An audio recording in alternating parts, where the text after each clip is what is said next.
Кудайдын астында дагы, кыргыз элибиздин астында дагы өздөрү жооп берет деп айтат элем. Кайдыгерлик бул терроризмден да өтө коркунучтуу адам. Эми өз ата-энесине жакшылык кылбаган адам мамлекет үчүн эч качан жакшылык кылбайт. Бизче айтканда, орусча айтканда грязный күрөштү да.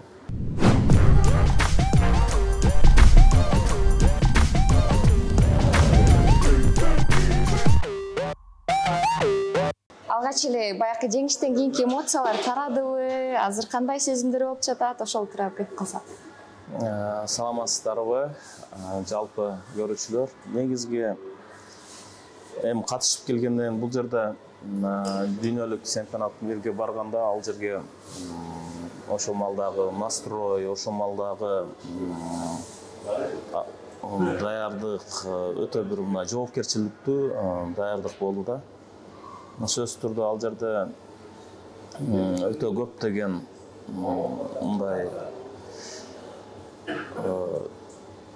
ал жердеги уткандагы эмоция бир мындай башкача сезимдер да. Анын эң негизгиси ушу утулуп калбайын, уят болбоюн, себеби мен депутат катары. Жалпы Кыргызстан карап тургандыктан жоопкерчилик өтө чоң болду да. Мындайча айтканда, жөнөкөй спортсменге караганда мага эки эсере мындай жоопкерчилик чоң болуп турганын сезип турдум, билип турдум. Бирок эми Кудайдын жардамы менен ушул болсо дагы жакшы ийгиликке жеткениме шүгүрлүк кылам да. Эми азыр келгенден кийин кайра эле жумушка чыгып, жумуштарды баштадык. Өзүбүздүн мыйзамдарды чыгарганга ошо аракет кылып атам. Жакшы эле. Жакшы. Финалда жеңиш үчүн эмне жетишпей калды сизге?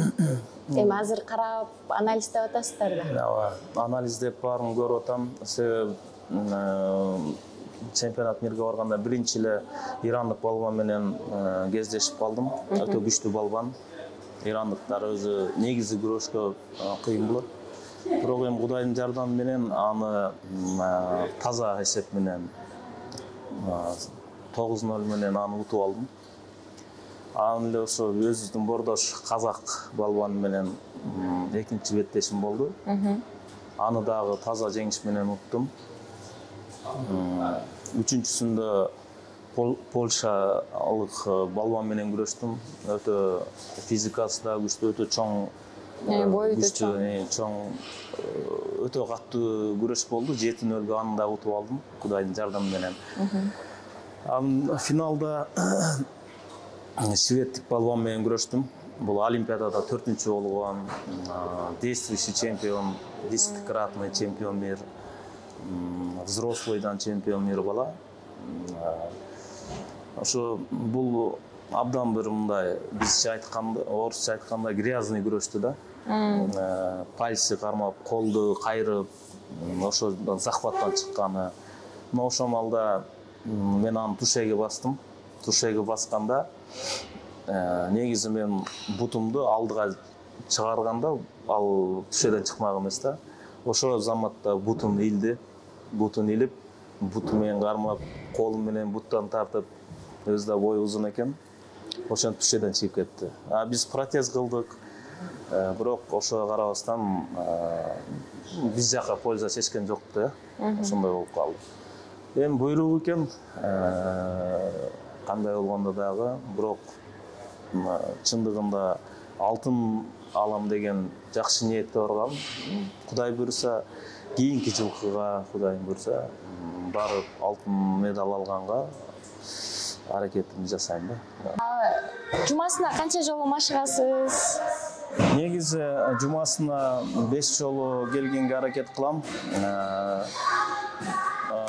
Бул залга келем. Анан дворец спортада атайын Барсовский зал бар. Ал жерде Өмүралы агай деген тренерим бар. Ал жердеги бүгүнкү күнү действующий спортсмендер бар. Алар менен да машыгам да. Шерезден да. Жумасына понедельник ал жакта, вторник бул жакта.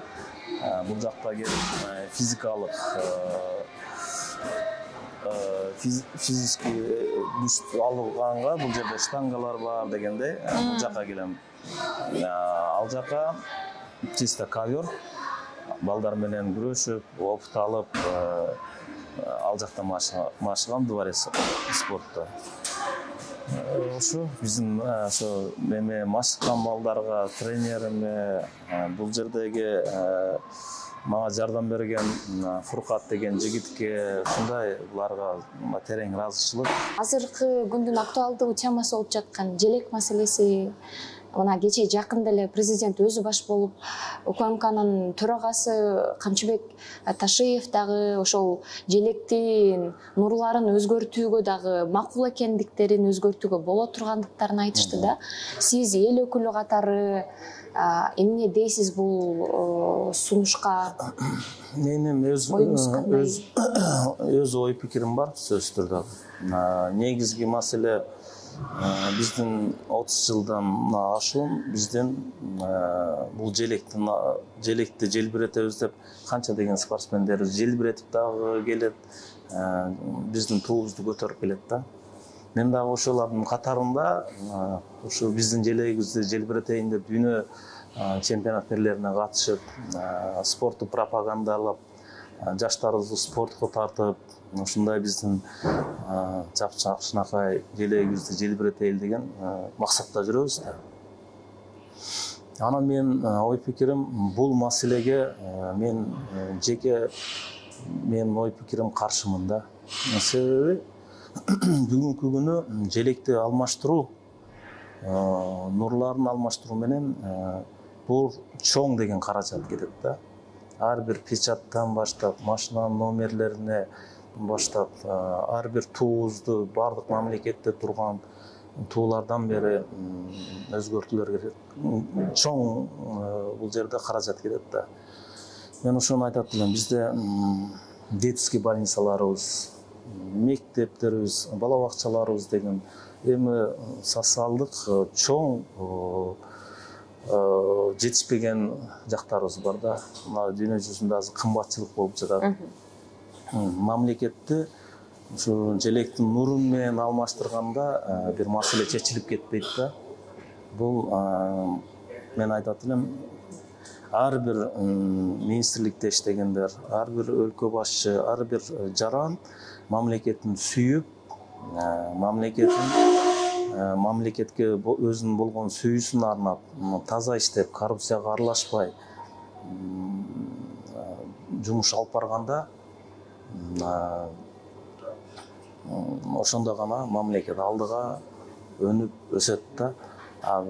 Желектин нурун алмаштыруу деген мен айтып атпайм, бул чоң каражат да. Бул миллиард деген каражат. Ар бир печаттарга чейин, машинанын номерлерине чейин. Жада калса эми айта берсе көп да. Ошондуктан ушундай бир детский больницаларды заңкайтып салып койсо, биздин канча деген барабыз, көрөбүз, эскилиги жеткен, шартуу шарттары өтө начар жерлерибиз көп да. Ошондуктан мен өзүмдүн пикирим эч бир мындай алмаштыруунун кажети жок деп айтат элем да. Маселе эмнеден улам келип чыкты деп ойлойсуз? Мына Шакиев, Улан Примов ошол демилгечилердин арасында да. Анан жакында эле дагы жаңылык чыкты, ошол мурунку авторлору менен жолугуп, легендарлуу парламенттин депутаттары менен жолугушту, алар да макулдуктарын билгизишти. Анан коомчулукта ар кандай пикирлер айтылат да. Баягыдай эле бул кандайдыр бир алаксытуу, орусча айтканда отвлекающий маневр катары пайдаланат бийлик деп мындай бир нерседен алаксытуу деп кабылдап жатышат да, кооптонуп коомчулук. Сиз буга кандай деп жооп берет элеңиз? Эми ал жагын мен айта албайм. Кандай алаксытуу эмне экенин негизги азыркы бүгүнкү коюп аткан маселеге мен каршымын да. Муктаждыкты айтам да, эмнеге ушул желекти башка маселени кое туруп, ушу желектин нурларын өзгөртүш керек болуп атат. Эмне тоскоолдук жаратып атат дейм да бул нурлар. Мен ошону эч бир мындай мен дагы мага деле таң калыштуу. Бул эми бүгүнкү күнү бул жака акча бөлүп берүү же мындай кыл деп биз элдин талаптарын айтабыз да, ошол маалда эле акча жок дейт да. Анан келип азыр акча тартыштык да, желектин нурларын өзгөртүп, желегибиздин өзгөртүү киргизүү бул чоң деген каражатты талап кылат. Ошондуктан эч бир мен бир мындай кажетти көргөн жокмун да. Мен айттым, что кандай болгондо биз өнүгө алабыз. Ошо коррупционерлерден алыс болуп келген ар бир адам өзүнүн жумушуна жоопкерчиликтүү гана аткаруу. Ошол эле биздин ар бир жарандарыбыз ушундай мамлекетти Турция мамлекетиндей сүйүп, желектерди керек болсо үйлөрүнө чейин илип. Ар бир үйгө илип барсаң, ушу кетип аткан көчөлөрдөн бери желектер илинип турат. Бул мекенди сүйүү, патриоттулукка чакыруу, мына ошол нерсе да. Желекти алмаштыруу менен, нурун алмаштырып коюу менен бул маселе чечилбейт да бул жагдайча. Ушундай маселелер козголгондо депутаттар каршылыктарын билдирген күндө деле баягы коомчулукта депутаттар дагы деле азыркы чакырылыштын эл өкүлдөрү деле бийликтин баягы нотариалдык органы эле болуп жүрөт деп айтышат да. Бул сиз үчүн кандай тиет? Сиз кандай деп ойлойсуз? Азыркы жогорку кеңештеги депутаттардын баягы эркиндиги, өз сөзүн айта билүүсү коркпой канчалык деңгээлде орун алып жатат? Негизи эле баягы сиздерге мыйзам тарабынан бекилген укуктарды толук пайдаланып жатасыздарбы? Мен ар бир депутат эгерде өзүнүн эл тарабынан шайланып, элдин өкүлү экенин толук кандуу билгенде, сөзсүз түрдө ал өзүнүн элдин көйгөйүн көтөрүп, эл тараптуу болуп, элдин атынан сүйлөгөнгө толук укуктуу да. Эми мен өзүм коллегаларымы андай эле, мындай эле деп мен айткандан алысмын. Эми ар кимдин мындай өзүнүн жеке көз карашы болот экен, өзүнүн мындайча айтканда өзүнүн позициясы бар да. Анан эми сен ага макул деп койдуң же буга каршы болуп койдуң деп айткандан алысыракмын. Эми ар ким ар бир кылган өзүнүн берген добушуна, өзүнүн алып барган кылган иши үчүн Кудайдын астында дагы, кыргыз элибиздин астында дагы өздөрү жооп берет деп айтат элем. Буга чейин айтып атпайсызбы, дүйнө чемпионатынан алтын алайын деген ойлор бар болчу депчи? Эми алтынга даярданасызбы? Сөзсүз түрдө бул мен алдыга койгон максатым. Сөзсүз түрдө дүйнөнү утуп, дүйнөдө алтын медаль алуу мен алдыга койгон максат. Сөзсүз түрдө аракетимди жасайм. Баары Кудайдан, Кудай буйруса алам деген чоң ниеттемин. Ошондуктан бул жолкусунда болбой калды, кийинкисинде болот деген чоң үмүттөмүн. Жогорку кеңеште мына сиз экинчи чакырылышка депутат болуп келип атасыз. Экинчисинде мына сиз баягы бир мандаттуу система менен шайланып келдиңиз. Экинчи жолу шайлоого аттанууңузга эмне себеп болду? Экинчи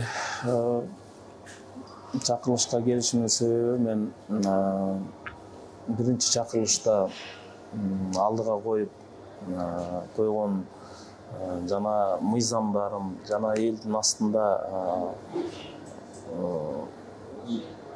баштаган жумуштарым, бүтпөй калган жумуштарым бар эле. Ошонун баардыгын бүтүрүш үчүн, аягына чыгарыш үчүн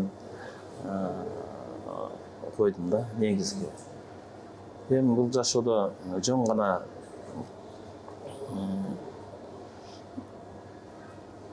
мындай айткан нерсе калып калбай тургандай бир жок дегенде бир аз кыргыз мамлекетине, элибизге бир мындай жакшы салымымды кошуп кетейин деген ушундай бир өзүмдүн жакшы ниеттерим бар да. Депутаттык ишмердүүлүгүңүз жөнүндө сүйлөшсөңүз, аз кандай мыйзам долбоорлорун сунуштап жатасыз? Бүгүнкү күнү карыларды ата-энесин таштап кеткен, карыларды таштап кеткен балдарын ошоларды жазалоо, жазаны күчөтүү мыйзамында иштеп атам. Жана биздин жарандарыбыздын шайлоого болгон милдети боюнча мыйзамды көтөрүп чыгып атам. Мына азыр ушу эки мыйзам менен аракетимди жасап, ошол мыйзамдарды өткөзөйүн деп, ошол менен жумуш алып баратам. Бүгүнкү күнү бизде жарандарыбыз мамлекетке болгон өзүнүн милдетин так аткарбай атат да. Кайдыгерлик, мен ошон үчүн айтып келем, кайдыгерлик бул терроризмден да өтө коркунучтуу адам.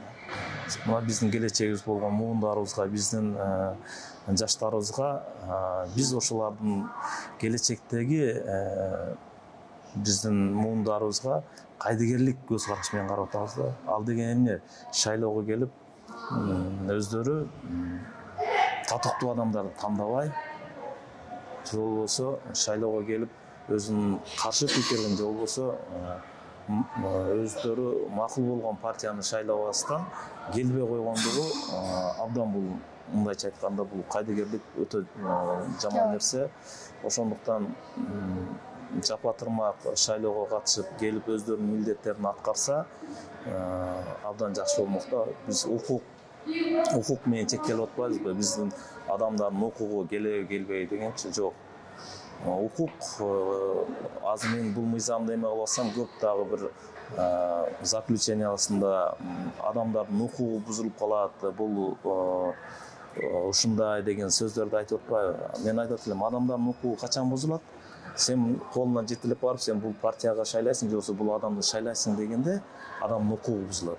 Ар бир жаран өзү билиш керек, өз милдетин так аткарыш керек да. Биздин келечегибизди курабыз десек, шайлоого келип татыктуу адамдарды шайлап добуш берсе, мына ошондо бүгүнкү күнү элдер нааразы болуп аткандай, ошол эле депутаттарга нааразы болуп келет атпайбы, же болбосо бийликке нааразы болуп келет. Мына ошоларды өздөрүнүн колунда турат. Келип өз милдетин аткарып, так аткарып, шайлоого жапа-тырмак 80-90-100% катышып берсе, эч кандай подкуп дагы болбойт, эч кандай сатып алуу жана туура эмес шайлоочулар болбойт да. Элдин элегинен ошондо чындыгында ээленип, Кыргызстаныбыз үчүн күйгөн патриот, мекенин жерин деген адамдар келип калабы деген ойдо мен ушул мыйзам талкууда келеаткан экинчи күнү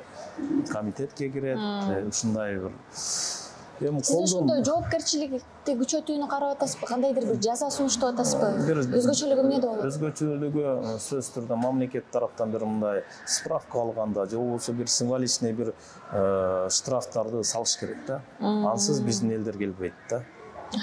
Жанагы карылар боюнчачы баягы ата-энелерди таштап кеткен балдарга ошондой эле айып болбу же? Айып бол, ал бир жол жоопкерчиликпи кылмыш? Жоопкерчиликке да тартылат. Эгерде айыппул бир жолку айыппул болот, ал 50 миңден 100 миңге чейин ата-энесине таштап кеткендерге. Андан дагы баш тартып кача турган болсо, сөзсүз түрдө жазаланат. Эгерде мамлекеттик кызматта иштеген болсо, мамлекет жумуштан алынат, мамлекет жумушка алынбайт. Эми өз ата-энесине жакшылык кылбаган адам мамлекет үчүн эч качан жакшылык кылбайт. Сизди билебиз, баягы социалдык тармактарда ырдап Тазыбек Икрамов жакшы ырдайт экен деп дагы видеолоруңузду тарап жүрдү эле. Мен Чыгармачылсызбы?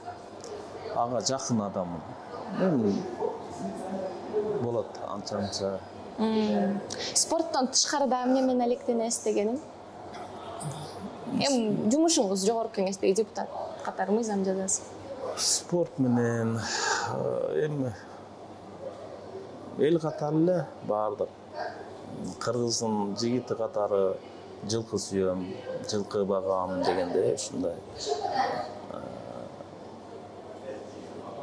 Кыргыздын улуттук оюндарына көкбөрү, улак, ушундай ошолорго кызыгуум бар. Анан негизгиси жакшы аттарды кармап, ошоларды таптап, бактыртып, ошо менен эми атка болгон кызыгым жакшы. Негизи спорт көптөн бери спорттосуз го. Анан спортчулардын эмгегин, түйшүгүн жакшы түшүнөсүз. Азыркы Кыргызстандагы спортчулардын ийгилигине кандай баа бересиз? Баскыч кайсыл этапка жетип калды? Мамлекет тарабынан баягы каражаттар жетиштүү деңгээлде бөлүнүп жатабы, жетип жатабы? Мен бул спорт бул өтө чоң мээнет да. Спорт бул чоң мээнет, ошондуктан буга канча деген бул бүгүнкү күнү биздин спортсмендерибиз эч кандай жумуш кылбай, эч кандай соода саттыкка кирип кетпей, же болбосо мигрант болуп Америка, Россияга кетпестен кыргызыбыздын желегин, туусун көтөрөйүн деп машыгып жатат да. Ошо эле ошолорду машыктырып аткан агайлар, личный тренер деп коет. Жалпы мындай машыктыруучулары өз эмгектерин, салымдарын кошуп келет да. Эң негизгиси мен биздин алтын медалдарды утуп, дүйнөнү 2 жолу багындырып, Азия оюндарын утуп келип аткан биздин спортсмендерге терең ыраазычылык билгизет элем. Ошол жерде биздин Кыргызстан деген мамлекетти көрсөтүп, желегибизди желбиретип келди да.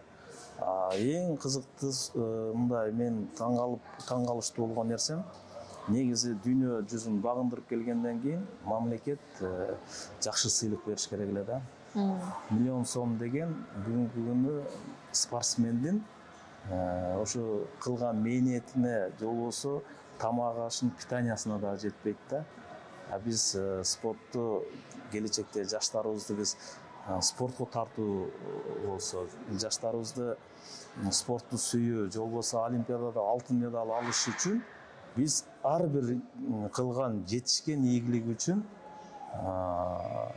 биз ага тиешелүү көңүл буруп, эртең ошо утуп келген спортсмен өзүнүн ата-энесин сүйүндүрө тургандай, же болбосо өзүнүн bundan аркы жашоосуна эми ар дайым спорт менен жүрө албайт да.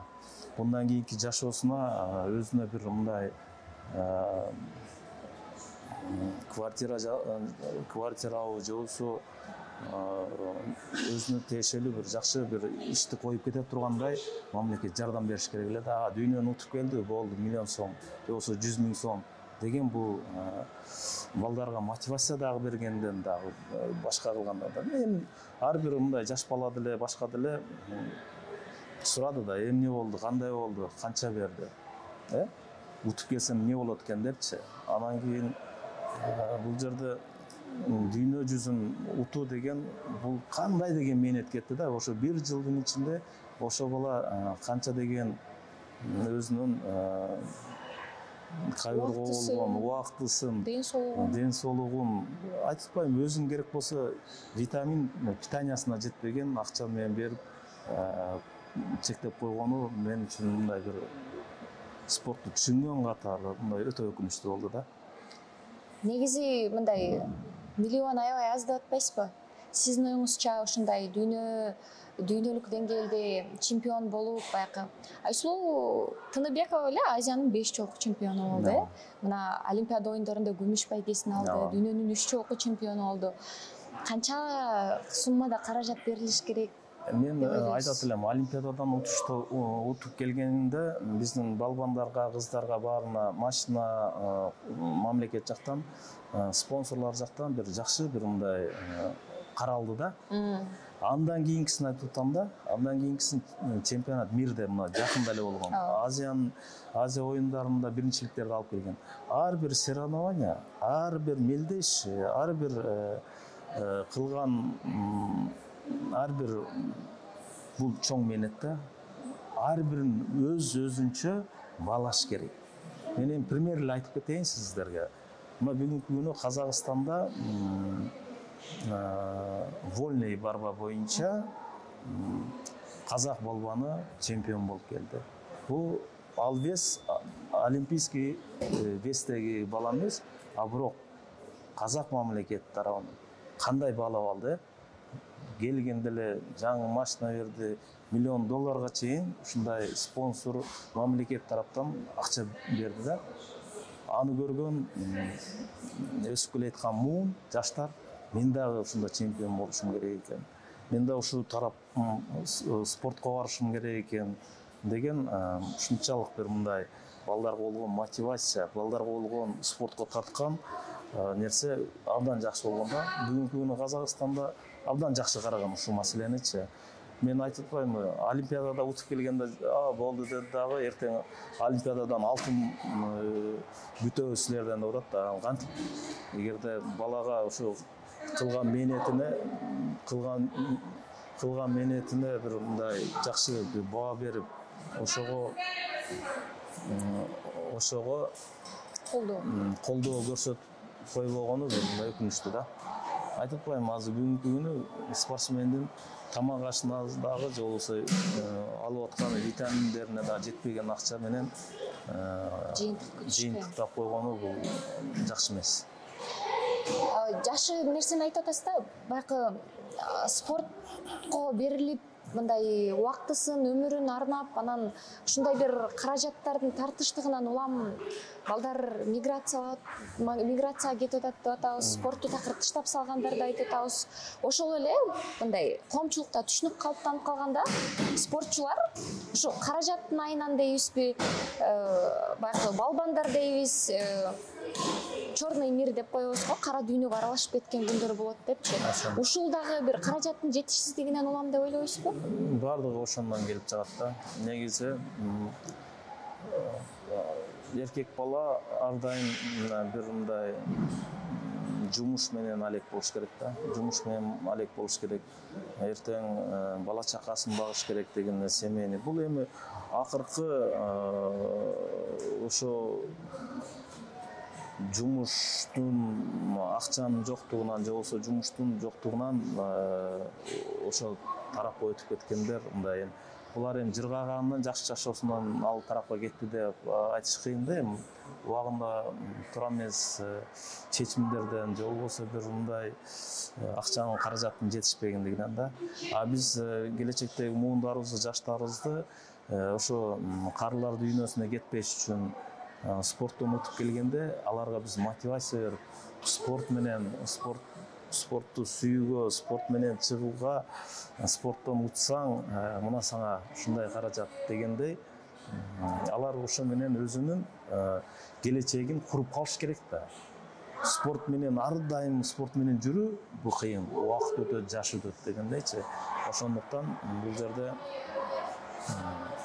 ар бир кылган Азиянын уттуу, Азиянын оюндарын уттуу, чемпионат мирди уттуу өзүнүн ошол жердеги тиешесин сонун кылып берип коюш керек да.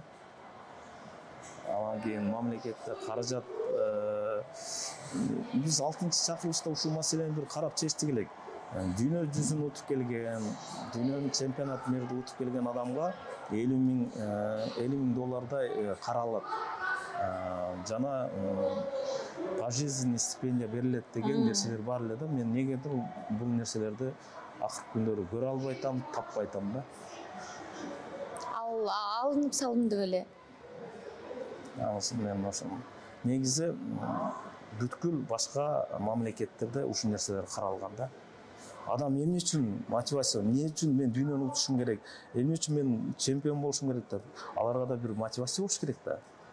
Алар дагы айтып атпаймынбы, же коммерция кылып, бизнес кылбаса, же мигрант болуп бир иштеп акча табайын деп, кыргыздын желегин көтөрөйүн деп аракет кылып аткан жигиттер да, жигит кыздарыбыз. Бизде азыр коомчулукта өзгөчө бир бейөкмөт уюмдар арасында талкуулап жатпайбы? Бейөкмөт уюмдары жөнүндө мыйзам, баягы чет элдик өкүл боюнча мыйзам, бул боюнча пикириңиз кандай? Мен бул боюнча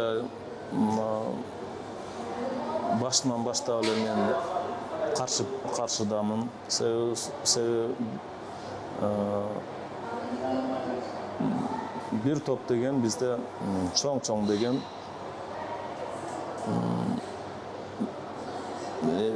биздин чет өлкөдө же болбосо чет өлкөлүк уюмдардан каржыланып бир топ деген социалдык көйгөйлөрдү чечип келгендер, бир топ деген мамлекетибизге мындай жардамы тийген уюмдар көп. Ошондуктан мен өз добушумду берген да жокмун. Ошондуктан мен өзүм ой пикирим бар. Ошон үчүн мен каршы Эки мыйзамга чейин каршысызбы? Азыр баягы биринчи окууда колдоп коюшпадыбы? Буга кандай көз караштасыз, депутаттар баягы кесиптештериңиз? Эми булар кесиптештер жөнүндө эчтеке деп айткандан алыспын да. Эми бул менин кесиптештерим. Кандай чечим кылса өздөрү ар бир өздөрү жооп берет. Ошон үчүн чет элдик